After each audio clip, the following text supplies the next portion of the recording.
बिस्मिल्लाहिर्रहमानिर्रहीम। अस्सलाम वालेकुम मेंबर्स, व्यूअर्स, होप सब खैर खैरियत से होंगे।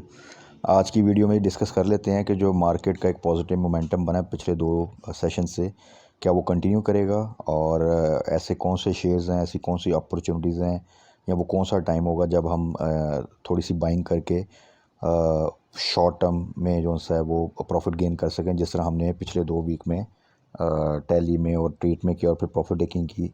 तो इस तरह की कौन सी अपॉर्चुनिटी का दोबारा हम ट्रीट में एंट्री ले सकते हैं, या और कौन से शेयर्स हैं जो कि हमें इस वीक में गेन दे सकते हैं। तो ये तमाम चीज़ें आज की वीडियो में डिस्कस कर लेते हैं। उससे पहले वीडियो को लाइक कीजिएगा, चैनल को सब्सक्राइब कीजिएगा। सबसे पहले आ जाते हैं जी मार्केट के वाले से। तो देखें, मार्केट ने इस वॉलेटिलिटी सेशन में, जो कि न्यूज़ बेस्ड है, और दो न्यूज़ हैं जो कि इम्पॉर्टेंट है। एक आईएमएफ के साथ जो हमारे मुज़ाकरात हैं वो जब तक कंक्लूड नहीं होते उसमें र्यूमर्स आएंगी, और उसमें अगर तो बैड न्यूज़ आएंगी कि किसी किस्म का उसमें डेडलॉक आ गया है या वो चीज़ें, तो मार्केट ऑब्वियसली प्रेशर लेगी।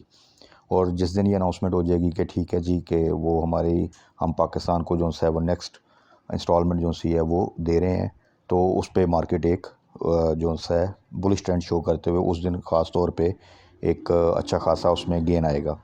इसी तरह दूसरी न्यूज़ आईएसआई की अपॉइंटमेंट के हवाले से।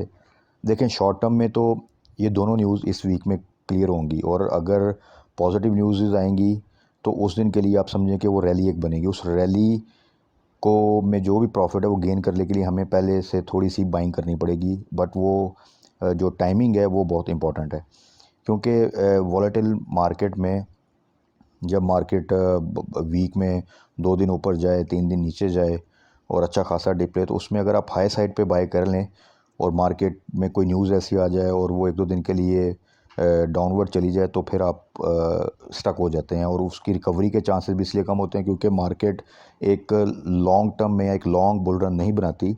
वो छोटे से बाउंस बैक देती है और फिर वापस अपनी पोजीशन पे आ जाती है, एक रेंज बाउंड एक्टिविटी करती है। तो इसलिए इसमें बहुत ज़रूरी है कि आप अपना फ्री कैश ज़रूर रखें। अपॉर्चुनिटी थोड़ी बहुत मिस होती है, कोई मसला नहीं, बट वो कैश आपको दोबारा अपॉर्चुनिटी दे देगा ऐसी, जिसमें आप 1-2 दिन में अच्छा खासा गेन कर लेंगे, रादर के आप हाई साइड पे इन होके और वो अपने आप को स्टक कर लें। तो इसलिए वोलेटिल मार्केट में कभी भी हाई साइड पे बाइंग नहीं करनी, और नंबर 2, जो भी बाइंग करनी है उसको फ़ौरन उसका प्रॉफिट बुक करके फ़ौरन कैश जो है अपने पास वो फिर आपने मेंटेन कर लेना है। तो वो इस स्ट्रेटजी के साथ आप एक टाइम टू टाइम और वीकली बेसिस पे, डेली बेसिस पे एक अच्छा प्रॉफिट गेन करते जाएंगे, जो कि आपके पोर्टफोलियो में ऐड अप होता जाएगा। तो देखें, उसमें अब जो डीजीआईएसआई की अपॉइंटमेंट है, इन शॉर्ट टर्म अल्टीमेटली इसने रिजॉल्व होना है, और जिस दिन ये न्यूज़ आएगी मार्केट उस दिन एक अच्छा खासा गेन लेगी। लेकिन लॉन्ग रन में देखें, ये एक नेगेटिव इम्पैक्ट डलेगा। रीज़न बीइंग कि इस तरह कभी हुआ नहीं आज तक, और ये जो चीज़ चल रही है, ये जो अनसर्टनटी है, अनफॉर्चुनेटली इस गवर्नमेंट में सबसे जो मेजर एक फैक्टर स्टॉक मार्केट ने फेस किया वो अनसर्टनटी है। और अनसर्टनटी जो सी है वो मार्केट के लिए तो इंतहाई डेंजरस होती है। अब ये भी सिचुएशन देख लें कि ये अनसर्टनटी प्रिवेल कर रही है। अल्टीमेटली अगर नोटिफिकेशन हो जाता है और जो रिकमेंडेशन थी उसी के मुताबिक होता है, लेकिन ये जो हो चुका है, ये चीज़ अब डॉक्यूमेंटेड भी हो चुकी और सबके जहनों में भी आ चुकी, तो ये फ्यूचर में इस गवर्नमेंट के लिए कोई अच्छी चीज़ नहीं लेकर आएगी, और आप देखेंगे कि अनसर्टनटी मज़ीद जो सी है वो कुछ चीज़ों में बढ़ती जाएगी, और ख़ास तौर पे गवर्नमेंट के लिए। दूसरा आईएमएफ के हवाले से, अल्टीमेटली आईएमएफ ने हमें अपना जो प्रोग्राम है उसमें ओके करना है, लेकिन ऑब्वियसली प्रेशर आएगा। वो जिस तरह की सिचुएशन चल रही है पाकिस्तान में, ये तो उनके लिए बेस्ट मौका है कि वो मज़ीद हमें स्क्वीज़ करें, तो वो करेंगे, और वो हमें और प्रेशर देंगे बहुत सी चीज़ों के ऊपर, जिसमें कुछ चीज़ों को हम मान सकते हैं, कुछ चीज़ों पे हम नहीं कर सकते। तो वो थोड़ी सी आईएमएफ से जो टॉक्स है प्रोलॉन्ग भी हो सकती हैं, कुछ बैड न्यूज़ भी आ सकती हैं। तो हमने उस बैड न्यूज़ पे जो एक डिप आएगा, वहाँ पे हमने कुछ अपॉर्चुनिटी अगर जो ऐसी है वो ग्रैब करनी है, ताकि उस डिप की वजह से बाद में जब चीज़ें सेटल हों तो वो जो एक अप ट्रेंड मूवमेंट आए, तो वहाँ पे हम उसका प्रॉफिट सिक्योर कर सकें। तो उसमें आ जाते हैं। सबसे पहले देख लेते हैं कि ट्रेड में हमने लास्ट जो डिप आया था वहाँ पे बहुत अच्छा एक अच्छे टाइम पे उसमें एंट्री ली और बहुत ज़बरदस्त गेन किया। मतलब थोड़ा बहुत भी गेन नहीं था, वो मोर देन 60% गेन था। तो क्या अब ट्रेड जो सा दोबारा आप देखें कि प्रेशर में है।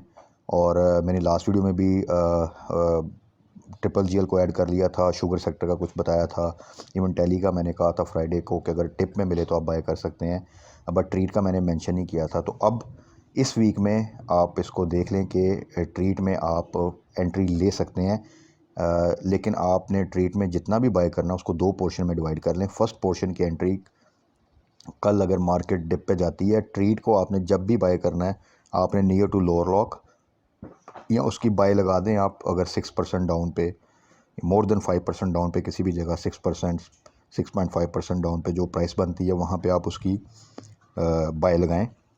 और वो भी पहले ये देख लें कि मार्केट का ट्रेंड क्या। अगर मार्केट बहुत ज़्यादा डाउन होती है किसी न्यूज़ की वजह से तो देन वेट, और वो लोअर लॉक होता है तो लोअर लॉक अगर स्ट्रॉन्ग लोअर लॉक होता है आपको पता है उसका, तो फिर बाय नहीं करना, वेट फॉर नेक्स्ट डे।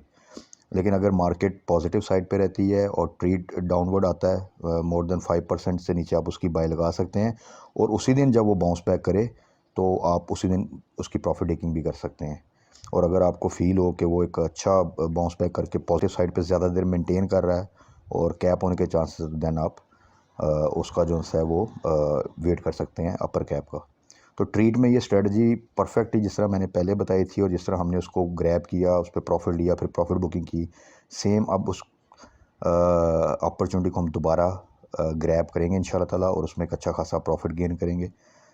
इसके अलावा जी अगले शेयर्स आप ये देख लीजिएगा कि अब आपने देखा है कि क्रूड ऑयल की प्राइसेस काफ़ी ज़्यादा इंक्रीज़ हो रही हैं। और जिस तरह की कोविड की सिचुएशन पाकिस्तान में, ऑल अराउंड द वर्ल्ड, सऊदीया की भी न्यूज़ आ गई है कि वहाँ पे भी देखें माशाल्लाह अब उम्रा के लिए और बाकी चीज़ों के लिए उन्होंने ओपन कर दिया। तो क्रूड ऑयल की प्राइसेस फ्यूचर में भी लगता ही है कि वो इंक्रीज़ करेंगी। तो क्रूड ऑयल की प्राइसेस इंक्रीज़ करने का इम्पैक्ट आप ओजीडीसी पीपीएल में अब एंट्री ले सकते हैं। वो ऑलरेडी अपनी रॉक बॉटम प्राइसेस के पास हैं। इनवर्स के सिनेरियो उनमें फर्दर डाउनवर्ड का चांसेस 3-4 पे है, बट अपवर्ड के चांसेस अब डबल डिजिट में है। वो मतलब ओजीडीसी पीपीएल में पूरा पोटेंशियल है कि अगर क्रूड ऑयल की प्राइसेस बढ़ती रहती हैं और चीज़ें जिस तरह ओपन हो गई हैं कोविड के कमी की वजह से, तो ये 100 क्रॉस कर रहे हैं, इनके लिए कोई मसला नहीं। प्लस नवंबर से जब हम फ्रंटियर मार्केट में आ जाएंगे तो जब वहाँ की इन्वेस्टमेंट आएगी तो ये वही लोग हैं जो एक ज़माने में मार्केट को ऊपर ले गए थे। ओजीडीसी आपको पता है किन रेट्स पे होता था, तो वो ऑब्वियसली ऑयल सेक्टर जो सा है एक अट्रैक्टिव उनके लिए इन्वेस्टमेंट बनेगी। तो इन रेट्स पे आप पीपीएल ओजीडीसी में एक एंट्री ले सकते हैं। ये फ्यूचर में आपको अच्छा गेन देंगे। इनको तो आप होल्ड भी कर सकते हैं क्योंकि इनमें डाउनवर्ड के चांसेस कम है। तो इस वीक के लिए, कल के लिए स्पेसिफिकली, क्योंकि कल एक दिन है माशाल्लाह, उसके बाद रबीउल अव्वल की हॉलीडे है तो वहाँ पे हम फर्दर डिस्कस कर लेंगे। मज़ीद न्यूज़ जो सी हैं वो क्लैरिटी के साथ आ जाएंगी, तो उसमें हम फर्दर वेडनेसडे के लिए क्या हमारी स्ट्रेटजी होनी चाहिए, जिसमें अगले 3 दिन का जो ट्रेडिंग सेशन है उसमें क्या होना चाहिए। कल के लिए फ़िलहाल आप पीपीएल ओजीडीसी और ट्रीट में जो मैंने स्ट्रेटजी बताई है इसमें आप देखें कि आपने कहाँ पे एंट्री लेनी है। लेकिन first wait for the market, क्योंकि ऑयल प्राइसेस जो सी हैं, जो पेट्रोल प्राइसेस हैं पाकिस्तान में इंक्रीज़ में, उसका बड़ा नेगेटिव इम्पैक्ट आता है ओवरऑल इन्फ्लेशन पे और मार्केट पे भी। और प्लस अगर आईएमएफ के हवाले से न्यूज़ के ऊपर जो है वो आप अपना जो है वो अपडेट रखें। उसमें किसी किस्म की अगर बैड न्यूज़ आती है तो उसका भी एक नेगेटिव इम्पैक्ट आएगा। तो देन नथिंग टू हरी, आपने जल्दी नहीं करनी, वेट करना है। और अगर मार्केट बहुत ज़्यादा डिप लेती है बिल्कुल रॉक बॉटम के पास जाके, तो फिर आपने पीपीएल ओजीडीसी में किसी हद तक आप एंट्री ले सकते हैं। बट दो चीज़ों का ख्याल रखना है, एक आपने हाई साइड पे बाइंग नहीं करनी और एक आपने अपना कैश जो है वो फ्रीज ज़रूर रखना है। तो इस तरह इंशाल्लाह ताला साथ साथ हम डिस्कस करते जाएंगे और होपफुली हम इस वीक में भी एक अच्छा प्रॉफिट गेन कर लेंगे, इररिस्पेक्टिव के मार्केट में अप एंड डाउन किस तरह के आते हैं।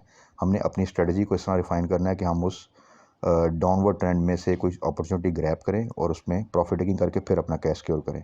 तो इंशाल्लाह ताला ये तमाम चीज़ें, दो न्यूज़ हैं, ये दोनों न्यूज़ अगर इस वीक में क्लियर होती हैं तो उन दिनों में, जिस दिन ये दोनों न्यूज़ आएंगी उस दिन एक अच्छी रैली बनेगी। तो उस रैली में हमारी इन्वॉल्वमेंट होनी चाहिए और उससे जो गेन होता है वो हमने करना है। तो तब तक ख्याल रखिएगा। कल की मार्केट के बाद फर्दर डिस्कस कर लेंगे कि हमारी वेडनेसडे की स्ट्रेटजी क्या है। तब तक दुआ में याद रखिएगा, अपना ख्याल रखिएगा। Stay blessed. अल्लाह हाफ़िज़।